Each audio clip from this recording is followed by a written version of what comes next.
नमस्कार, भारत के पहले digital mobile news channel metro TV में आपका स्वागत है। मैं हूं अनामिका। बुलेटिन की शुरुआत करते हैं आज की हेडलाइन से। उत्तराखंड के मुद्दे पर संसद के दोनों सदनों में हंगामा। लोकसभा में लगे सरकार विरोधी नारे, राज्यसभा में भी विपक्ष ने उठाया मुद्दा। चीनी आतंकी डोलकन के केस में भारत का यू टर्न, विदेश मंत्रालय ने तकनीकी वजहों का हवाला दे रद्द किया वीजा। चीन ने जताया था विरोध। बीजेपी सांसदों ने तोड़ा ऑड इवन नियम, ऑड डे पर इवन नंबर की कार से पहुंचे संसद। परेश रावल ने मांगी माफी। ड्रोन हमलों में मारा गया भारत के आईएस का चीफ रिक्रूटर। सीरिया में अमेरिकी ड्रोन हमलों में हुई शफी अरमार की मौत। और हरियाणा जनहित कांग्रेस की कांग्रेस में विलय की अटकलें तेज। पार्टी चीफ कुलदीप बिश्नोई ने राहुल गांधी से की मुलाकात। दिल्ली में ऑड इवन फॉर्मूले को लेकर नेता कितने सीरियस है, इसका इस बात से लगाया जा सकता है कि सांसदों के लिए चलाई जा रही बसें सुबह से खाली चल रही है और नेता खुलेआम नियम तोड़ रहे हैं।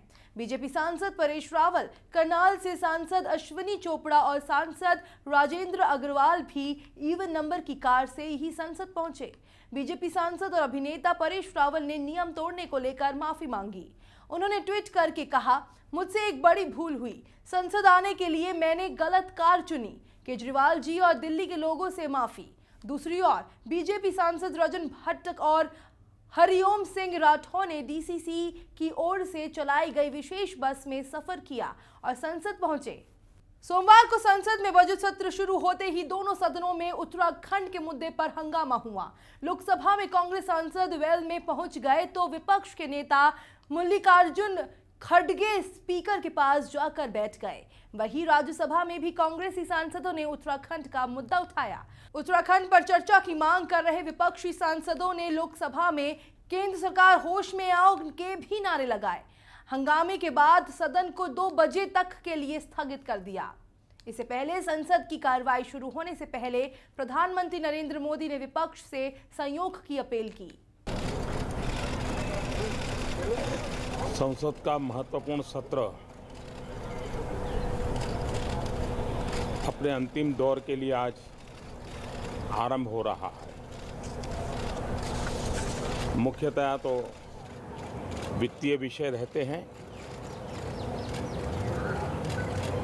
इस सत्र का जो पहला खंड था वो बहुत ही प्रोडक्टिव रहा। सभी दलों ने मिलकर के संसद को बहुत ही सुचारू ढंग से चलाने का प्रयास किया और काफ़ी महत्वपूर्ण फैसले भी हुए और उसका आनंद सभी दलों के सांसदों के चेहरे पर महसूस हो रहा था। इस बार भी उसी उमंग उत्साह के साथ, लोकतंत्र की स्वस्थ परंपराओं के साथ मुक्त चर्चा करते हुए सत्र को आगे बढ़ाएंगे और अच्छे फैसले करेंगे, ये मेरा विश्वास है। भारत ने चीन में आतंकी माने जाने वाले डोलकन ईसा को वीजा देने से इनकार कर दिया है। चीन लगातार डोलकन ईसा को वीजा देने का विरोध कर रहा था। हालांकि भारत ने वीजा रद्द करने के पीछे गलत कैटेगरी में वीजा अप्लाई किए जाने को वजह बताया है। विदेश मंत्रालय के सूत्रों के मुताबिक चीन के वर्ल्ड उइगर कांग्रेस के लीडर डोलकन ईसा ने टूरिस्ट वीजा के लिए अप्लाई किया था। अगर वो टूरिस्ट वीजा पर भारत आते हैं तो कॉन्फ्रेंस को संबोधित नहीं कर सकते। वीजा रद्द करने का यही कारण डोलकन को भी बताया गया है। इसके साथ ही चीन की ओर से लगातार बनाया जा रहा दबाव और इंटरपोल रेड कॉर्नर नोटिस भी वीजा रद्द होने के पीछे एक कारण माना जा रहा है। भारत में इस्लामिक स्टेट का मुख्य रिक्रूटर मोहम्मद शफी अरमार कुछ दिन पहले सीरिया में अमेरिकी ड्रोन हमले में मारा गया है।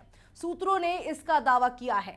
शफी उर्फ यूसुफ आईएसआईएस के चीफ अबू बकर अल बगदादी का करीबी माना जाता था और वो भारत में इस आतंकी संगठन की जड़ें जमाने में मदद कर रहा था। उसने अपने ग्रुप में कम से कम 30 लोगों को भर्ती किया था। एनआईए, दिल्ली पुलिस और विभिन्न राज्यों की पुलिस फोर्स ने पिछले 1.5 साल में आईएस के 23 लोगों को गिरफ्तार किया है। शफी ने भारत के हर राज्य में आईएसआईएस को जमाने की प्लानिंग की थी। हरियाणा जनहित कांग्रेस के मुखिया कुलदीप बिश्नोई और कांग्रेस उपाध्यक्ष राहुल गांधी की ताजा मुलाकात के बाद एचजेसी के कांग्रेस में विलय की अटकलें और तेज हो गई है। भजनलाल के बेटे कुलदीप बिश्नोई 1 साल से कांग्रेस के संपर्क में हैं और 3-4 बार राहुल गांधी से भी मुलाकात कर चुके हैं। सूत्रों के मुताबिक राहुल से मुलाकात में कुलदीप बिश्नोई ने विलय पर चर्चा की। बताया जा रहा है कि बिश्नोई की राहुल गांधी और कांग्रेस अध्यक्ष सोनिया गांधी से एक और मुलाकात होगी, जिसके बाद विलय पर अंतिम फैसला होगा। दोनों पार्टियों के विलय पर जल्द ही औपचारिक तौर पर ऐलान हो सकता है। पश्चिम बंगाल विधानसभा चुनाव के चौथे चरण के लिए आज सुबह 7 बजे से मतदान शुरू हो गया है। चौथे चरण में 49 विधानसभा सीटों के लिए वोट डाले जा रहे हैं, जिसमें नॉर्थ परगना की 33 और हावड़ा की 16 विधानसभा सीटें शामिल हैं। चुनाव के चौथे चरण में 345 उम्मीदवार चुनाव लड़ रहे हैं। इस चरण में तृणमूल कांग्रेस सरकार के कई मंत्रियों के भाग्य का फैसला होगा। चुनाव के मद्देनजर सुरक्षा के कड़े इंतजाम किए गए हैं। भारत में मनी लॉन्ड्रिंग के आरोपी मशहूर शराब कारोबारी विजय माल्या के ब्रिटेन में बेशकीमती घर के मालिकाने का खुलासा हुआ है। विजय माल्या का नाम ब्रिटेन की मतदाता सूची में भी है। यहाँ उनका मकान है और स्थायी पते में इसका जिक्र भी है। माल्या ने कहा कि बेशकीमती घर लेडी वॉक का मालिकाना हक पूरी तरह कानूनी है। ब्रिटेन में विदेशी संपर्क वाली कंपनियों का उपयोग संपत्ति खरीदने में किया जा रहा है और ऐसे मामले जांच के घेरे में आए हैं। माल्या के अलावा इस घर का मालिकाना हक कॉन्टिनेंटल एडमिनिस्ट्रेशन सर्विस नामक कंपनी की है। कैरिबियन इलाके में कॉमनवेल्थ कंट्री में ये कंपनी रजिस्टर्ड है। ये टैक्स हेवन देशों में एक है। शिवसेना अध्यक्ष उद्धव ठाकरे ने रविवार को कहा कि सरकार की ओर से जवाहरलाल नेहरू विश्वविद्यालय छात्र संघ के अध्यक्ष कन्हैया कुमार को राष्ट्र विरोधी के रूप में पेश करना गलत है। नासिक में अपनी पार्टी के पदाधिकारियों की बैठक में उद्धव ने कहा कि पहली बात तो ये कि कन्हैया कुमार को किसने पैदा किया। सरकार को इस बारे में विचार करना चाहिए। उन्हें राष्ट्र विरोधी बताना गलत है। उन्होंने चेतावनी दी कि अगर युवाओं को इसी तरह राष्ट्र विरोधी करार दिया जाएगा तो वो देश के लिए खुलकर काम नहीं कर सकेंगे। उन्होंने कहा कि ऐसी कोशिशों से भारतीय जनता पार्टी युवाओं के समर्थन से हाथ धो बैठेगी। दिल्ली के विज्ञान भवन में आयोजित हुआ मुख्यमंत्रियों और हाईकोर्ट के मुख्य न्यायाधीशों का संयुक्त सम्मेलन एक ऐतिहासिक अधिवेशन बन गया। इस मौके पर देश के मुख्य न्यायाधीश जस्टिस टीएस ठाकुर न्यायपालिका की तकलीफ को बताते हुए ऐसा भावुक हुए कि उनके आंसू छलक आए। जजों की कम संख्या पर बोलते हुए रूंधे गले से प्रधानमंत्री की तरफ मुखातिब होते जस्टिस ठाकुर ने कहा कि सिर्फ जेलों में बंद लाखों विचाराधीन कैदियों या प्रतिवादी के भले के लिए ही नहीं बल्कि इस देश की तरक्की और विकास के लिए मैं आपसे गुजारिश करता हूं कि हालात को समझे और सिर्फ आलोचना ना करें। आप सारी जिम्मेदारी न्यायपालिका पर नहीं डाल सकते। झारखंड के जमशेदपुर में प्रधानमंत्री नरेंद्र मोदी ने महिला जनप्रतिनिधियों से देश के विकास कार्यों की चौकसी करने की अपील की। रविवार को पंचायती राज दिवस पर जनप्रतिनिधियों को संबोधित करते हुए उन्होंने कहा कि देश की 1/3 ग्राम प्रधान महिलाओं से विकास कार्यों की निगरानी करनी चाहिए। उन्होंने कहा कि संविधान निर्माता बाबा साहेब भीमराव अंबेडकर के सपनों का भारत बनाने के लिए महिला जनप्रतिनिधियों को आगे आकर अपनी भूमिका निभानी होगी। भारतीय ओलंपिक संघ ने रविवार को अभिनेता सलमान खान को इस वर्ष होने वाले रियो ओलंपिक खेलों के लिए भारतीय सद्भावना राजदूत बनाने के फैसले का बचाव किया। इस फैसले को खेल जगत के कई दिग्गजों ने आलोचना की, जिसके बाद आईओए इसके बचाव में उतरा है। आईओए ने यहां अपने मुख्यालय में एमसी मैरीकॉम, सरदार सिंह, ऋतु रानी, दीपिका कुमारी, अपूर्वी चंडेला और मानिका बत्रा की मौजूदगी में इसकी घोषणा की। इस फैसले की भारतीय पहलवान योगेश्वर दत्त सहित खेल जगत की कई अन्य हस्तियों ने आलोचना की।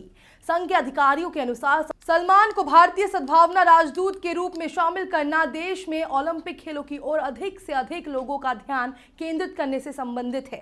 सूर्य कुमार की यादव की विषम परिस्थितियों में खेली गई 60 रन की पारी और यूसुफ पठान के उपयोगी योगदान से कोलकाता नाइट राइडर्स ने रविवार को पुणे में IPL 9 के उतार चढ़ाव वाले मैच में राइजिंग पुणे सुपर जॉयंट्स पर 2 विकेट से रोमांचक जीत दर्ज की।